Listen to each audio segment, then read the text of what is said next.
जिंदाबाद जिंदाबाद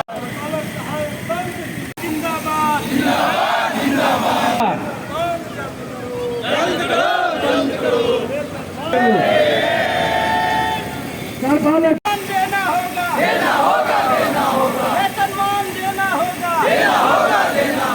इनकलाब कार्यरत है उनको उनकी मानदेय बढ़ोतरी हुई है, किन्हीं की संविदा भी परमानेंट हुई है। उसी के लिए हम लोग भी बैठते हैं कि अन्य विभाग की तरह हम लोग की भी जो सेवा है उसे वेतनमान किया जाए। उसके बाद जो हम लोग की योग्यता है वो मैट्रिक है उसको बढ़ाकर इंटर स्तर पे किया जाए। जैसे कि अन्य विभाग में नियमितीकरण में मरने के बाद उनकी ये अनुकंपा पे नियुक्ति की जाती है, उसी तरह हम लोग के विभाग में भी किया जाए।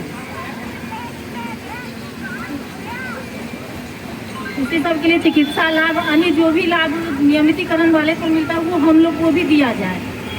इसीलिए हम लोग यहाँ पे हड़ताल पे बैठे और सरकार से हम यही अनुरोध करते हैं कि हम लोग के साथ भी वही सारी सुविधाएं दिया जाए जो एक नियमित कर्मी को दिया जाता है। अपना परिचय बताइएगा। मैं नूतन कुमारी कार्यपालक सहायक। जितने भी कंप्यूटर से रिलेटेड कार्य हैं किसी एक विभाग में नहीं, बिहार सरकार के सभी विभागों की बात कीजिए तो जितने भी कंप्यूटरीकृत कार्य है सभी कार्यपालक सहायक के द्वारा किया जा रहा है और वहीं सबसे ज़्यादा उपेक्षित है। देखिए सरकार बहुत सारा डिजिटल दुनिया में बिहार सरकार को अवार्ड भी मिल चुकी है।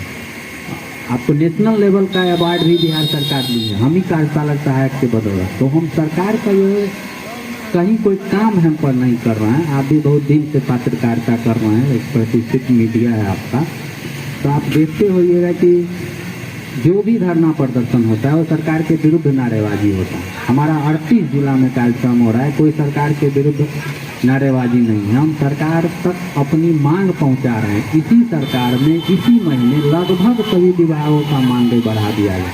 पता नहीं हम लोगों का ध्यान कहाँ पर रुका हुआ है, हम लोगों की कृपा कहाँ पर रुकी हुई है। उसी को माननीय न्यायप्रिय मुख्यमंत्री महोदय को एक बार याद दिलाना चाह रहे हैं कि हम भी आप ही के सरकार में नौकरी प्राप्त किए, हमको भी वेतनमान दीजिए, हम भी आप ही के प्रदेश के निर्णय के अनुकूल आज एक दिवसीय धरना पर बैठे हुए हैं। अगर सरकार हम लोगों की मांग पूरा कर लेती है तो हम लोगों को यह चरणबद्ध आंदोलन जो है वो समाप्त हो जाएगी। अन्यथा प्रदेश के द्वारा अगर सरकार हम लोगों की मांग को नहीं मानती है तो इसके बाद हम लोग विवश होकर के अनिश्चितकालीन धरना पर बैठेंगे और अपनी मांगों को सरकार से पूरा करके ही दम लेंगे।